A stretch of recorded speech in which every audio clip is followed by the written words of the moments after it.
దేవుని నుండి ప్రభువైన క్రీస్తు యేసు నుండి కృపయు సమాధానము మీకు కలుగునుగాక. ఆమేన్.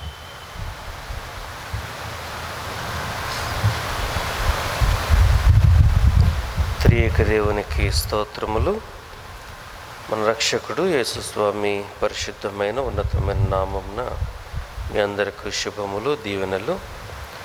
ఈరోజు మన అనుదిన సహవాసములలో 26వ దిన సహవాసము.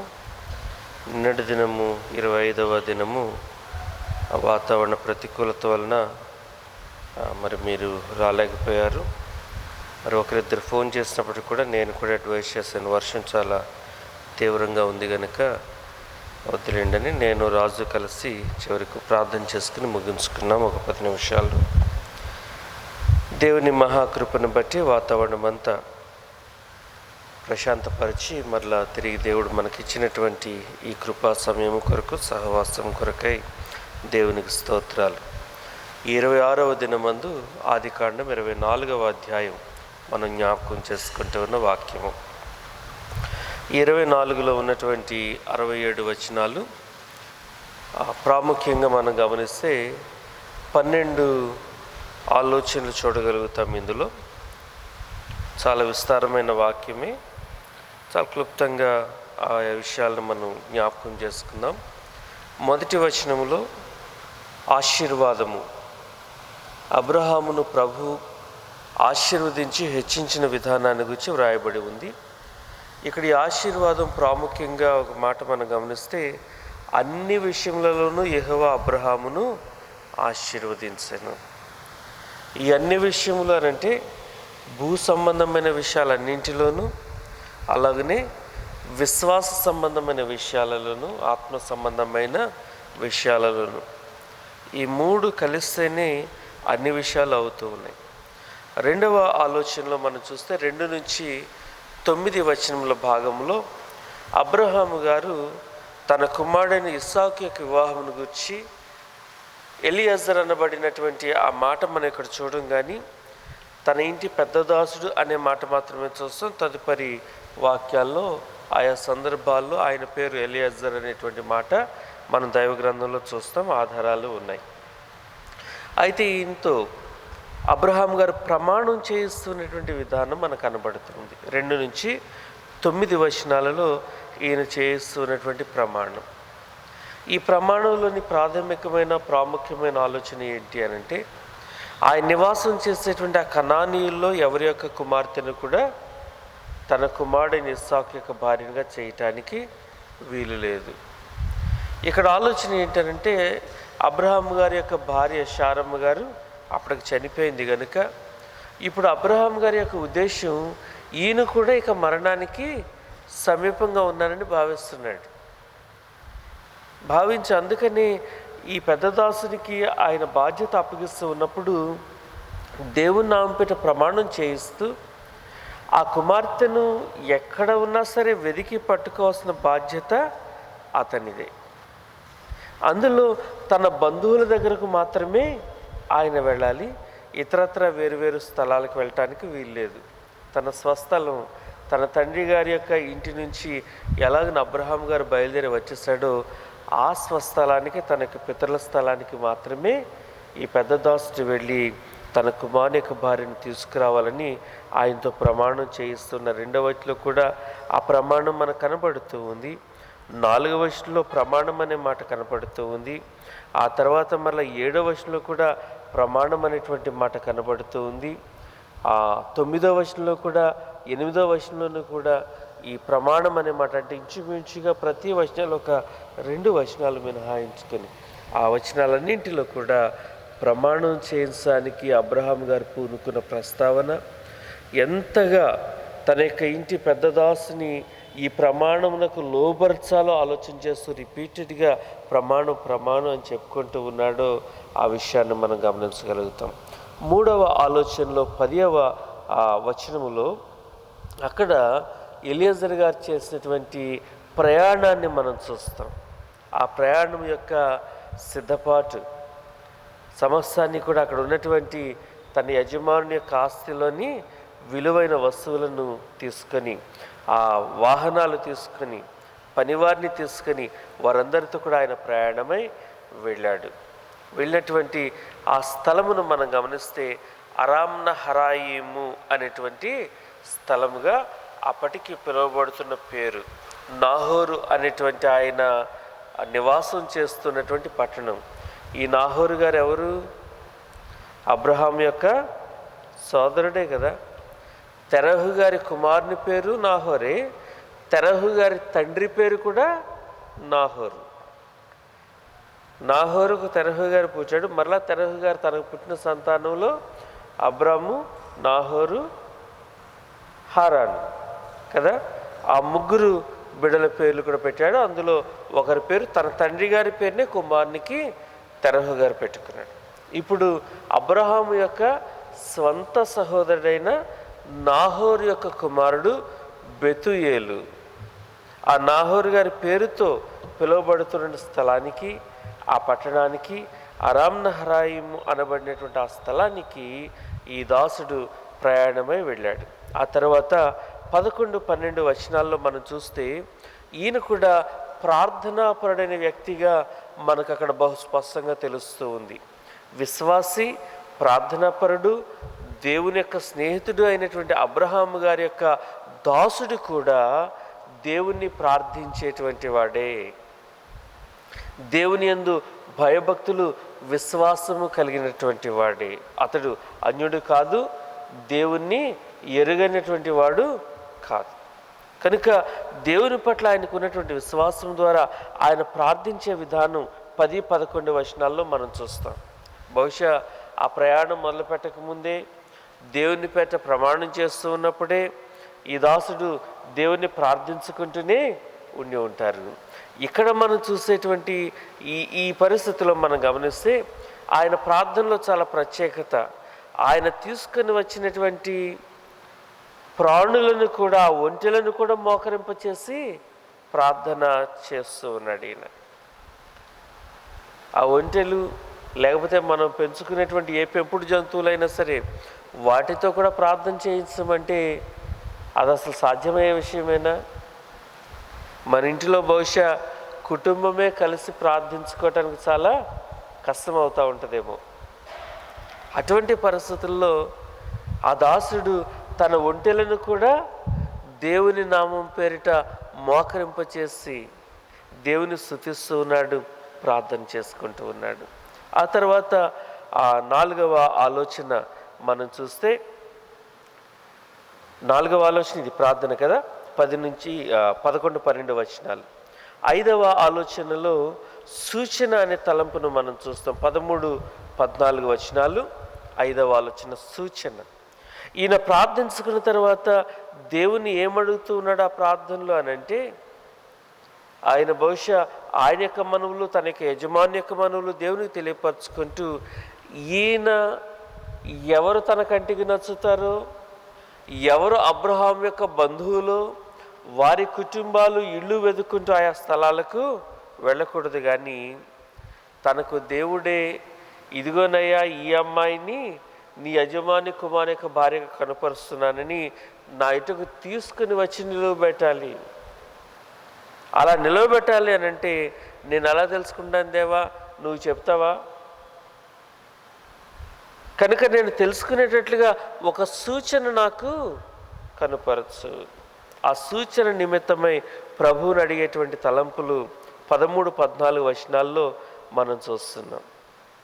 ఆ సూచన ఈయన అడిగిన దానికంటే ఇంకా అత్యధికంగా కుమార్తె చేసేటట్లుగా ఎవరైతే తన మనవి బహుశా అంగీకరిస్తారో. మనం వాక్యములు అయితే రెబెక్కమ్మ గారు వచ్చి ఆమె కడవ పట్టుకుని క్రిందకి దిగి పైకి వచ్చిన వెంటనే ఈయన నీళ్ళ దిగినట్లుగా వాక్యంలో చూస్తున్నాం. కానీ నేను అసలు ఆ సినారియో మనం ఒకవేళ ఊహించుకుంటే, మీరు ఎక్కడైనా ఒక రద్దీగా ఉండే స్థలానికి వెళ్ళారనుకోండి, అక్కడ ఒకే ఒక్కరు మనకు కనబడతారు. ఎప్పుడైనా ఒకే ఒక్కరు కనిపించరు కదా. మీకు కొంచెం వయసులో పెద్దవాళ్ళు 50 సంవత్సరాలు పైబడిన వాళ్ళు అయితే తెలుస్తుంది. బహుశా ఆ పూర్వకాలంలో ఆ ఊర్లో ఉండేటువంటి బావి దగ్గర నీళ్లు చేదుకొని ఇంటికి తెచ్చుకోవటం, ఆ తర్వాత ప్రాంతాల వారీగా బావులు రావటం లేదా నదిలో నుంచి నీళ్ళు తెచ్చుకోవటం, ఈ అలవాట్లు ఇంచుమించు ఒక 25-30 సంవత్సరాల క్రితం వరకు కూడా అలవాట్లు ఉన్నాయి. బహుశా కొన్ని ప్రాంతాల్లో ఇప్పటికి కూడా అలవాటు ఉండి ఉంటుంది. ఆ బోర్లో కుళాయిలో ఆ కుళాయి దగ్గర నుంచి నీళ్లు లోపలికి తెచ్చుకోవటం, ఇంటింటికి కుళాయి ఉండే పరిస్థితులు లేవు ఇప్పుడు కూడా. ఆ ట్యాప్ వాటర్ని పట్టుకునే పరిస్థితి ఉన్నా ఆయా గ్రామాల్లో ఎట్లా ఉంటుంది, వీధికి ఒక ట్యాప్, ఆ వీధి చివరి నుంచి ఆ నీళ్లు తీసుకుని రావాలి. అటువంటి పరిస్థితుల్లో ఎలా ఉంటుందండి అక్కడ? చాలామంది ఉంటారు, ఒక్క అమ్మాయి ఉండడానికి అవకాశం ఉండదు, చాలామంది ఉంటారు. నేను అనుకుంటాను వాక్యంలో లేకపోయినా బహుశా ఎలియాజర్ గారు కొంతమందిని అప్పటికే అడిగి కూడా ఉంటాడు.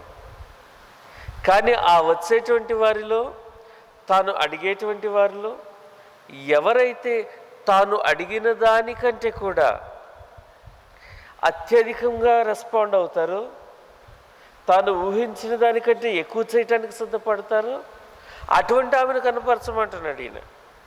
ఇది ఎంత అసాధ్యమైన విషయం ఆలోచన చేయాలి మనం. అసలు వాళ్ళలో వాళ్ళు కొట్లాడుకుంటారు కదా, మనం చాలా జోక్ చేసుకుంటాం. బహుశా కొన్ని చోట్ల ఈవెన్ ఏంటి ఆ స్ట్రీట్ ట్యాప్స్ లేని చోట్ల ఎలా ఉంటుంది, మున్సిపల్ వాటర్ ట్యాంక్ సప్లై చేస్తారు కదండి. ఆ ట్యాంక్ సప్లై వచ్చిందనుకోండి, అసలు ఎలా ఉంటుంది ఆ వీధిలో పరిస్థితి కదా, చాలా దొమ్మి అయిపోతుంది. ఏదైనా సరే ఒక రేషన్ బండి వీధిలోనికి వచ్చిందనుకోండి, ఎలా ఉంటుంది అక్కడ, ఎంత దొమ్మి అయిపోతుందో. అక్కడ అమ్మ నా రేషన్ మీరు తీసుకుంటారని ఎవరినైనా అడిగితే వాళ్ళు ఒప్పుకుంటారు? అసలు ఒప్పుకోరు. ఈయనేం అడుగుతున్నాడు, ఎటువంటి సూచన అడుగుతున్నాడు మీరు గమనించండి. సరే, అంతకుముందు ఎవరన్నా వచ్చినా రాకపోయినా, ఎవరన్నా ఉన్నా లేకపోయినా, రిబ్కాను ప్రభువు ఈ దాసుని కనుపరిచిన వెంటనే దేవుని యొక్క కార్యాలు అక్కడ నెరవేర్చడం అనేది మనం చూస్తాం. 6వ ఆలోచనలో 15-20 వచనాల్లో ఆ రిబ్కమ్మ గారు అక్కడికి వచ్చారు. ఆమెను చూసిన వెంటనే ఎలియాజర్ గారు అడిగినటువంటి ఈ మనవి, ఆ నీళ్లతో ఆమె పైకి వచ్చిన వెంటనే అమ్మ నాకు కొంచెం నీళ్లు త్రాగనిస్తావా అని అడుగుతున్నాడు ఆయన కదా. తనకొక్కడికి మాత్రమే, తన దాసులకు కూడా అడగలేదు. ఒక్క దాసునికి కూడా నాతో ఉన్నటువంటి పనివారు అలసిపోయి ఉన్నారు కనుక నా సహకారులు వారికి కూడా ఒక గ్లాసు ఇస్తావా అని అడగటం లేదు. కానీ నాకు కొంచెం నీళ్లు త్రాగటానికి ఇవ్వు చాలు. కానీ ఆమె ఏ రీతిగా ఈయన చూడాలనుకున్నటువంటి సూచనకు మించి అత్యధికంగా నెరవేరుస్తూ ఉందో గమనిస్తే 15-20 వచనాలలో ప్రభువును ఈ దాసుడు అడిగిన సూచన నెరవేర్పు అక్కడ మనం ఏమి తూచే తప్పకుండా ఈయనేం కోరుకున్నాడు ప్రభువును, అదే విషయాన్ని ఆమె నెరవేరుస్తూ ఉన్నారు. ఆ తర్వాత మనం గమనిస్తే 7వ వచనములో ఈయన యొక్క బాధ్యతను మొట్టమొదట అక్కడ నెరవేరుస్తున్నటువంటి క్రమం 21-27 వచనాల్లో మనం చూడగలుగుతాం. ఆ 21-27 వచనాలలో తన తల్లిదండ్రులను సంప్రదించలేదు ఈయన, ఆమె ఇంటికి వెళ్ళలేదు. కానీ ప్రధానం ఆల్రెడీ ముందు చేసేస్తున్నాడు ఈయన, అంతే కదండి. అమ్మాయికి ఎప్పుడైతే విలువైన వస్తువులు ఇస్తామో అప్పుడే కదా ప్రధానం. దానిపై ఎవరికో మనం వస్తువులు ఎందుకు ఇస్తాం? ఎవరినైతే ఆ కుమారునికి భారీగా చేయాలని అనుకుంటామో, ఆ సంబంధాన్ని కలుపుకోవాలనుకుంటామో అప్పుడు మాత్రమే ఆ ప్రధానానికి నిబంధనకు సూచనైన వస్తువులు అందచేయటం జరుగుతుంది. ఇక్కడ మనం గమనిస్తే ఈ దాసునికి ప్రభు కనుపరిచినటువంటి సూచన నెరవేర్పు జరిగిపోయింది కనుక ఈయనక ఏమీ జాప్యం చేయకుండా అక్కడ ప్రధానానికి ఆయన పూనుకుంటూ దేవుని స్తుతిస్తూ ఉన్నాడు ఆయన. కనుక ఈ ఆలోచనలో 21-27 వచనంలో స్తుతి మనకు కనబడుతూ ఉంది.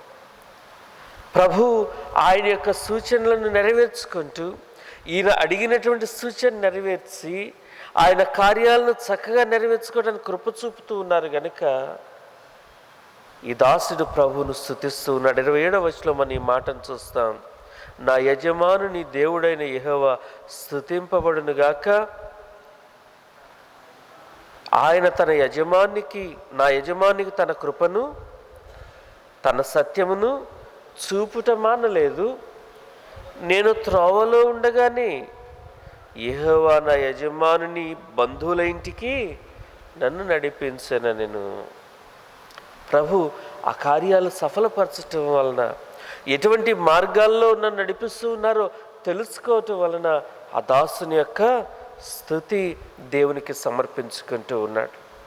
ఆ తర్వాత 7వ ఆలోచనలకు మనం వస్తే 28 నుంచి 33 వచనాల భాగంలో అక్కడ అనుగ్రహాన్ని గూర్చిన ఆలోచన మనం చూస్తాం. అనుగ్రహమును గూర్చిన ఆలోచన రెబ్కా అమ్మగారితో ఈ దాసుడు మాట్లాడినటువంటి ఆ మాటలు పురస్కరించుకొని, నా తండ్రి ఇంట స్థలం ఉంది, నీ పశువులకు కూడా మేత ఉంది. మరలా ఈవిడ మాట్లాడుతుంది చూడండి. మొట్టమొదట ఆ దాసుడు సూచన మేరకు ప్రభు ఆమెను స్పందింపచేశారు. ఆమె యొక్క ఆలోచనలను ఈ సూచన నెరవేర్పుగా ప్రభు సిద్ధపరచుకుని ఆమె ద్వారా కార్యాన్ని జరిగించుకున్నారు. ఇక్కడ మనం గమనిస్తుంటే నీ తండ్రి దగ్గర, నీ తండ్రి ఇంటిలో ఏమైనా స్థలం ఉందా అంటే, ఆమె ఆయనకి స్థలమే కాదు, దాసులకు స్థలమే కాదు, పశువులకు కూడా స్థలము, మేత కూడా ఉందని చెప్పి ఆయన తీసుకుని వెళ్ళారు. గనుక ఇక్కడ మనం చూసేటువంటి ఆలోచనలో 28 నుంచి 33 వచనాల్లో ప్రభు యొక్క అనుగ్రహాన్ని ఈయన గమనించుకుంటూ ఉన్నాడు. ఎంత అద్భుతంగా ఈయన దేవుని స్తుతిస్తూ ఆయన తన పట్ల అనుగ్రహాన్ని కనుపరుస్తున్నారని గమనించుకుంటే, ఆ ఇంటిలోని సూచనలు, ఆ ఇంటి దగ్గరకు ఆయన రాగానే ఆయన ఆహ్వానించబడుతున్నటువంటి విధానము మనం చూడగలుగుతాం.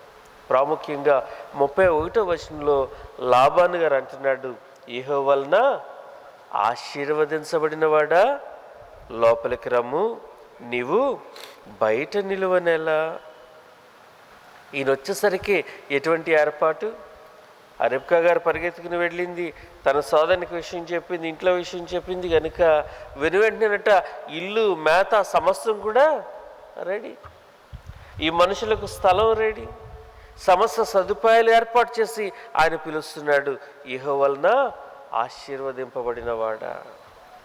దేవుని యొక్క మహాకృపను బట్టి, దేవుని అనుగ్రహము ఈ దాసుడు తెలుసుకుంటూ వారి ద్వారా పొందుతూ ఉన్నటువంటి ఈ ఆతిథ్యం, ఆహ్వానం దేవుని మహిమ కొరకై ఆయన కలిగి ఉంటున్నారు.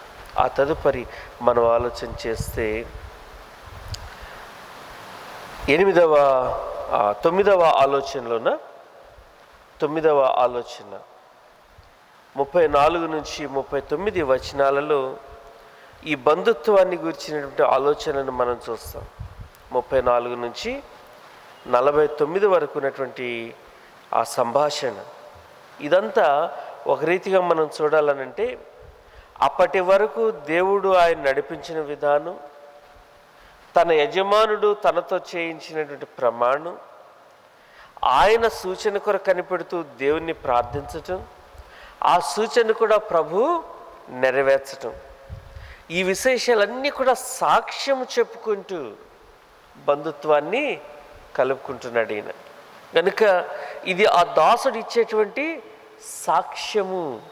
34 నుంచి 49 వచనాల వరకు బంధుత్వాన్ని కలుపుకునేటువంటి క్రమంలో తన యజమాని కుమారుడైన ఇస్సాకు యొక్క భార్యగా రెబ్కా గారిని తన తల్లిదండ్రుల దగ్గర, ఆ సోదరుని దగ్గర, కుటుంబంలో అడుగుతూ ఉన్న సందర్భంలో సాక్ష్యము ఈ దాసుడు పంచుకుంటూ ఉన్నారు.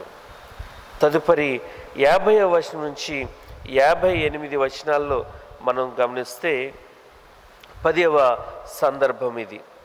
ఈ 10వ సందర్భంలో సఫలతను మనం ఆలోచన చేయగలుగుతాం. సఫలత 50 నుంచి 58 వచనాల్లో సఫలత. ఇక్కడ ఉన్నటువంటి ఆలోచనలు మీరు చూడండి. ఈయన అడిగిన వెంటనే అప్పటి వరకు ఎలాగైతే అన్ని కార్యాలు సమకూర్చబడుతున్నాయో, సానుకూలపరచబడుతున్నాయో, అదే రీతిగా బెతుయేలు గారు లాబాను గారు కూడా ముక్త కంఠంతో తండ్రి కుమారులు తన కుమార్తెని గూర్చి తన సహోదరిని గూర్చి వీరిరువురు కూడా ఏకాభిప్రాయంతో చెప్తున్నారు, మా చేతుల్లో ఏముందయ్యా, ఇప్పటివరకు నువ్వు సాక్ష్యం చెప్పావు కనుక మేము కూడా నీ సాక్ష్యంలో ఏకీభవిస్తున్నాం, ఇది యెహోవా కలిగిన కార్యమని నమ్ముతున్నాం కనుక నువ్వు ఆమెను తీసుకొని వెళ్ళవచ్చు. అయితే ఈ ఎలియేజర్ గారు గమనించుకుంటున్నటువంటి కార్యములు ప్రభు తన యొక్క కార్యములన్నీ సఫలపరిచారనేటువంటి ఆ గొప్ప కృతజ్ఞతా భావము మనం చూడగలుగుతాం. 56వ వచనంలో ఆ మాట చెప్పుకొని ఆయన దేవుని కనపరుస్తూ ఉన్నాడు, యెహోవా నా ప్రయాణమును సఫలపరచను గనుక. వీళ్ళు ఎస్ అంటే అది సఫలం కాలేదు, రెబ్కాములో సూచన కనబడితే అది సఫలం అవటం కాదు, కేవలము దేవుడే ఆయన కార్యాన్ని జరిగించుకున్నారు గనుక ఈయన ప్రయత్నం, ప్రమాణం, ప్రయాణం సమస్తము కూడా సఫలము అయినాయి. ఆ తదుపరి 11వ భాగంలో 59 నుంచి 61 వచనాలలో రెబ్కమ్మ గారిని వీరు సాగనంపేటువంటి ప్రక్రియ మనకు కనబడుతుంది. 59 నుంచి 61 వచనాలలో ఆమెను సాగనంపుతూ ఆశీర్వచనాలు ఆమెను గురించి పలికి ఆమెకు వీడ్కోలు ఇచ్చారు కనుక ఆ సాగనంపినటువంటి క్రమము.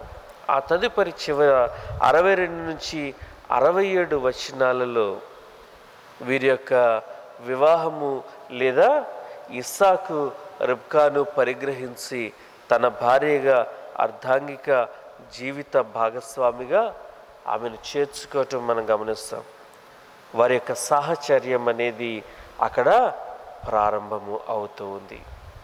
ఈ అధ్యాయంలో మనం 12 ఆలోచనలు, మొట్టమొదట ఆశీర్వాదం మొదటి ఆలోచనలో, ఆ తర్వాత 2 నుండి 9 వచనాలలో ప్రమాణము, 10వ వచనము ప్రార్థన, 11 నుంచి 12 వచనాలలో 11 నుంచి 12 వచనాలలో సూచన, 13, 14 వచనాలలో 5వ ఆలోచన సూచన యొక్క అంతేనా? ఇక్కడే మనం ఏదో తప్పుతున్నాం. ప్రార్థన అయిన తర్వాత 10వ వచనంలో 11, 12 వచనాలలో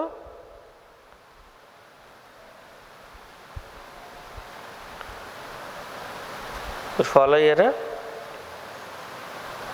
మొదట ఆశీర్వాదం, రెండవది ప్రమాణం, మూడవది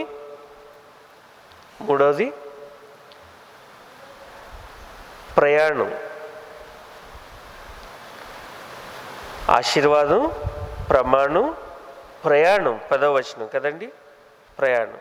11, 12 వచనాల్లో ప్రార్థన, తర్వాత 13, 14 వచనాల్లో సూచన. 6వ భాగం 15 నుంచి 20 వచనాల్లో సూచన యొక్క నెరవేర్పు. తర్వాత 21 నుంచి 27 వచనాల వరకు 7వ భాగం ఈయన ఆ వివరాలన్నీ తెలియచేస్తూ స్తుతి. ఆ తర్వాత 28 నుంచి 33 వచనాల్లో 8వ భాగం అనుగ్రహం. తర్వాత 9వ భాగంలో 34 నుంచి 49 వరకు కదండి. ఏంటది? సాక్ష్యం, బంధుత్వాన్ని గురించి ఆయన కలుపుకునే క్రమంలో సాక్ష్యం చెప్పి ఎలాగెలా ప్రభు కార్యాలు చేశారో సాక్ష్యం చెప్పారు. ఆ తర్వాత 50 నుంచి 58 వచనాలలో సఫలత. ఆ తర్వాత 59 నుంచి 61 వచనాలలో